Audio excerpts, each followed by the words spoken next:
dari GitOps-nya sendiri, ini dia melakukan deployment ketika ada push event seperti itu. Yang akan melakukan deployment nanti adalah dari GitOps-nya.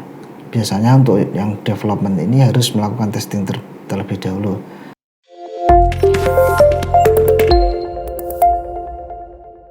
Assalamualaikum warahmatullahi wabarakatuh. Halo teman-teman semua, jumpa lagi dengan saya Agung Triwibowo. Baik, kali ini kita akan melanjutkan materi DevOps. Untuk pertemuan kali ini kita akan mencoba mengimplementasikan satu project simple PHP dengan GitLab CI. Jadi ketika kita melakukan deployment, kita tidak menggunakan metode yang manual seperti biasanya. Jadi kita upload ke server dengan menggunakan FTP atau SFTP. Nah, tapi yang akan melakukan deployment nanti adalah dari GitOps-nya. Jadi kita tinggal commit saja dan push ke repository di GitLab CI ini. Dia yang akan menjalankan deployment seperti itu. Untuk langsung saja, jadi kita buat satu project simple terlebih dahulu dengan PHP. Misalkan kita buat GitLab CI.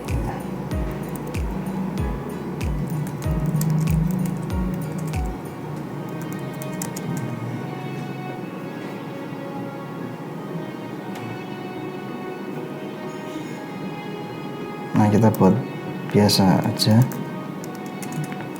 echo hello world seperti itu.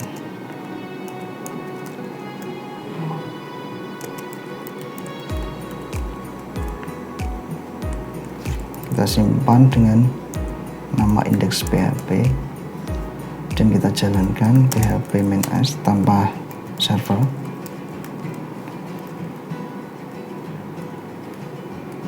Kita lihat di localhost 2. Nah, ini kita udah bikin satu simple project hello world seperti itu. Kemudian kita buat repositorinya di GitLab CI.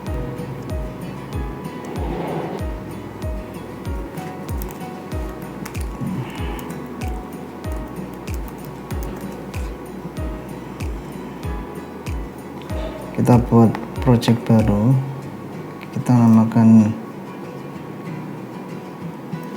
simple GitLab CI.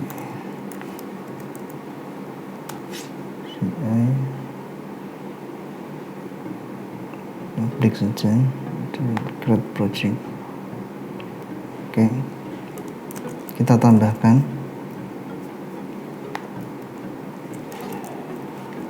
git init git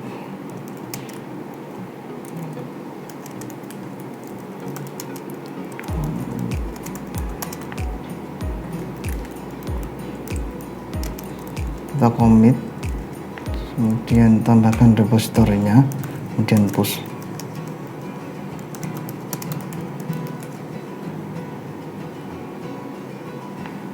Nah, ini sudah masuk. Nah, ini sudah masuk simple index PHP. Nah, kemudian kita siapkan server deploymentnya, server developnya. Kali ini kita akan menggunakan RestaJP. Jadi kita buat webnya dulu, ci.appdemo.online.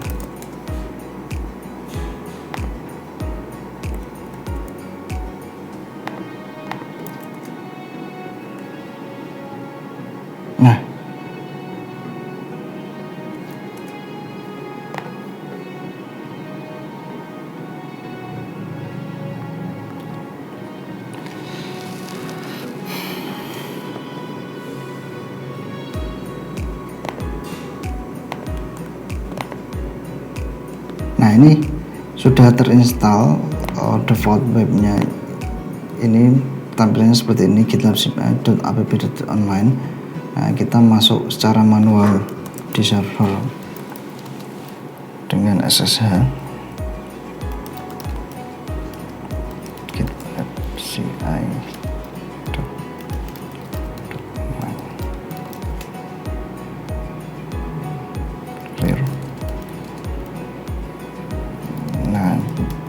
di directory rootnya itu berada di sini, GitLab CI ppd. Nah, jadi public HTML. Nah, ini ada dua file default dari ketika kita dari Vista CP ketika kita membuat satu domain baru. Nah, kemudian dari GitLab-nya nanti ini kita akan men-trigger ketika kita melakukan satu perubahan event, ini akan otomatis mendeploy ke server seperti itu. Jadi yang kita butuhkan, kita buat script GitLab CI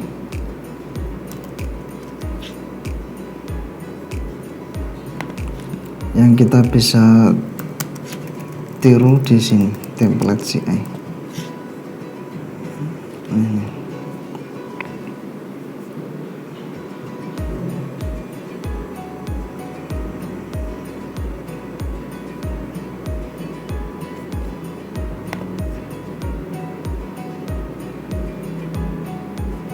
Nah, ini kita copy saja, kemudian kita simpan ini dengan nama GitLab CI YAML.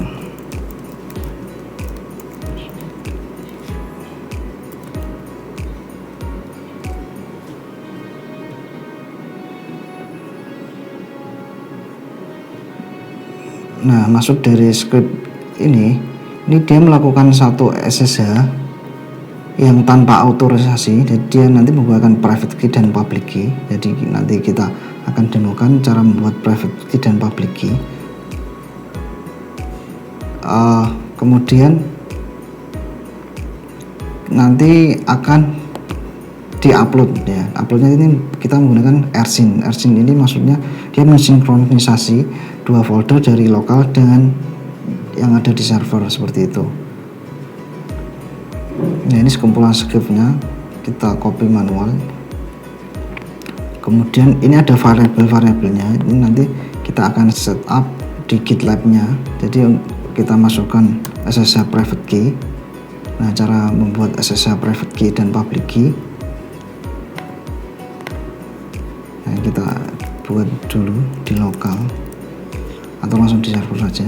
Caranya adalah kita jalankan command ssh keygen min f, dan nama key-nya kita sebut saja GitLab seperti ini. Nah, di sini nanti akan membuat dua file. Yang pertama adalah private key ini dan public key-nya. Nah, yang akan kita upload ke server ini nanti adalah public key-nya. Nah, kita bisa upload dengan scp gitlab ci.pub. Kita upload ke server tadi ci.bundle gitlab ci.app demo.online. Kemudian kita taruh di folder mana, misalkan kita taruh di home folder, kita buat namanya sama aja gitlab ci.pub.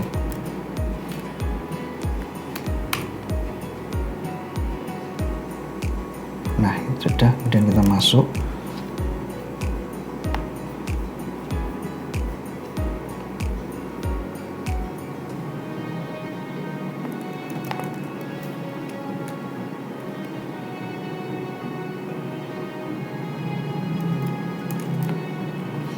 Nah, ini kita sudah berhasil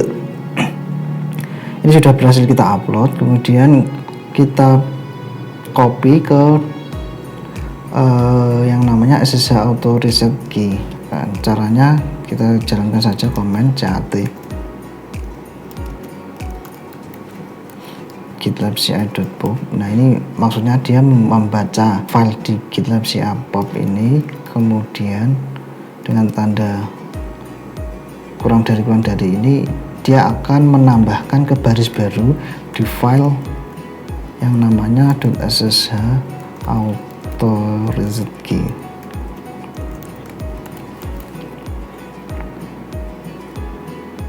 Sudah masuk, kemudian kita tes caranya mengetes apakah bisa masuk SSH tanpa password.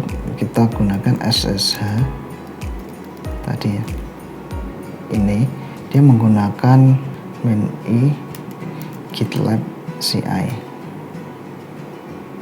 Nah, ini menggunakan private key dari GitLab CI.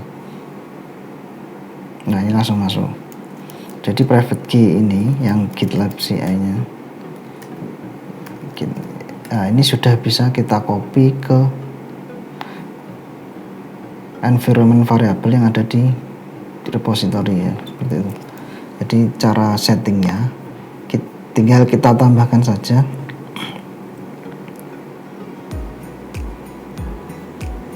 di CI/CD, setting CI/CD ya, ini tambahkan, oh bukan di sini, di sini setting CI/CD.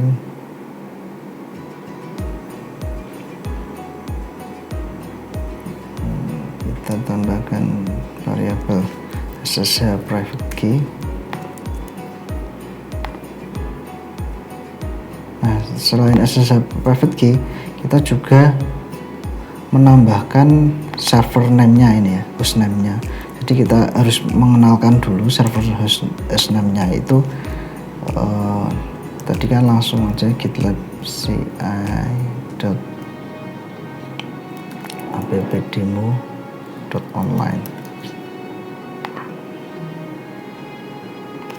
Nah, ketika sudah kita kenalkan, nah kemudian kita copy atau kita sinkronisasi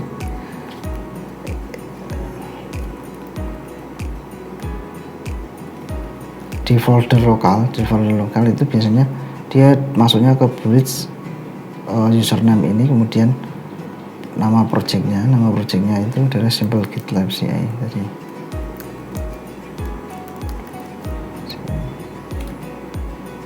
Simple GitLab CI, coba simple GitLab CI ya. Nah, kemudian folder tujuannya tadi ya, dia SSH. Oh, ini copy aja.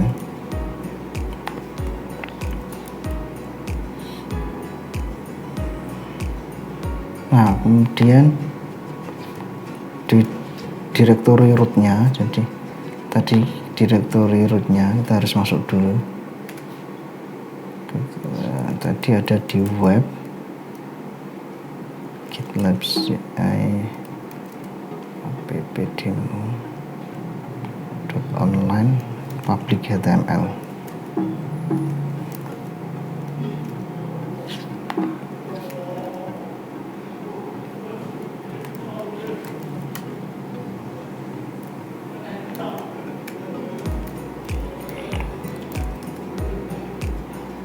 Nah, di sini full directory path-nya itu kita copy saja ke file.gitlaci.yml ini.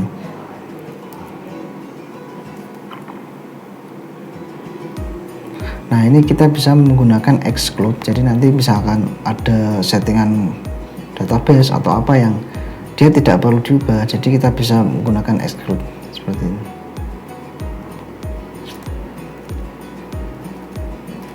Nah, ini kita udah, ini kita hapus saja karena udah kita copy.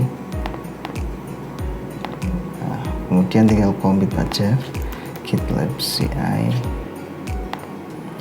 kemudian push.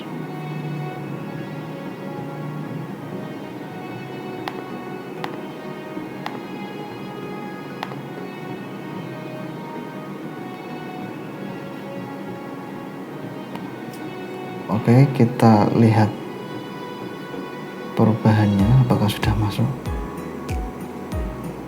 Nah, ini sudah masuk file .gitlab CI YAML nya. Kemudian seharusnya ada satu job yang jalan ketika kita melakukan push event itu ya. Jadi ini ada satu job yang jalan ketika kita melakukan push event karena terbentuknya file .gitlab.ci YAML ini. Jadi kita monitor saja prosesnya, coba kita lihat.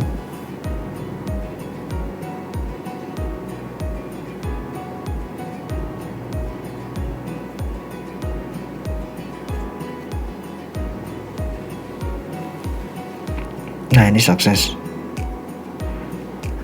Nah ketika sukses kita bisa buka langsung site-nya app demo. Nah ini kita sudah terupload. Jadi ketika kita melakukan suatu perubahan, misalkan ini akan buat link baru, misalkan kita buat link baru.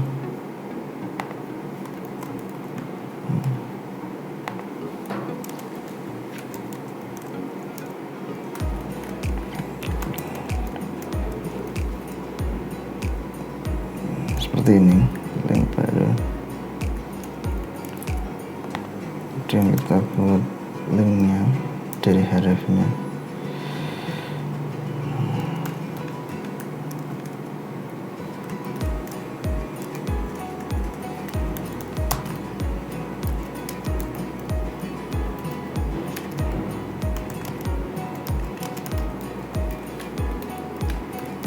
Kita simpan, commit,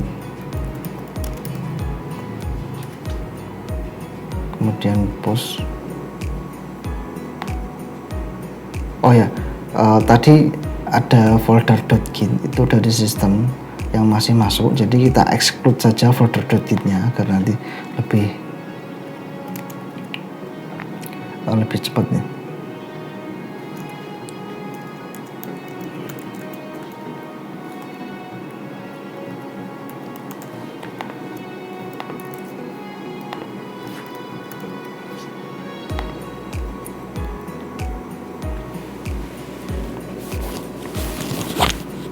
Nah ini di lokal coba kita jalankan terlebih dahulu. Nah ketika di lokal ini sudah bisa membuat link, namun yang di online ini coba kita reload. Nah ini mungkin belum ke deploy.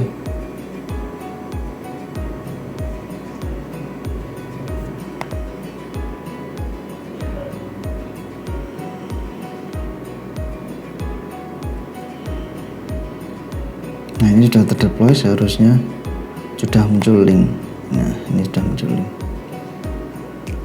Nah jadi itu teman-teman, itu simple aplikasi PHP Hello World tadi. Ketika kita melakukan deployment, jadi kita tidak perlu melakukannya secara manual, namun sudah dilakukan dari repositorinya ya. Jadi dari GitOps-nya sendiri ini dia melakukan deployment ketika ada push event seperti itu. Jadi di GitLab sendiri ini juga ada, nanti misalkan kita bisa di server development dan server staging, jadi kita bisa melakukan deployment ke server development dan production ini berbeda. Misalkan di server development ini harus secara otomatis, karena kan biasanya untuk yang development ini harus melakukan testing terlebih dahulu. Jadi aplikasi kita testing ke server development, jadi ketika oke, nanti deployment di production ini secara manual. Nah secara manual ini bukan kita copy begitu ya, tidak, tapi kita nanti tinggal jalankan dari jobnya yang ada di sini. Nanti ini ada satu stage yang bisa dijalankan secara manual seperti itu. Oke teman-teman, untuk sesi kali ini cukup sekian. Next kita akan membahas deployment, masih simple project PHP, mungkin nanti masuk ke project Laravel ini, tapi kita menggunakan satu CI tools yang berbeda, yakni menggunakan Jenkins. Jadi nanti kita coba untuk demo instalasi Jenkinsnya, kemudian masuk implementasi deployment untuk project PHP seperti itu.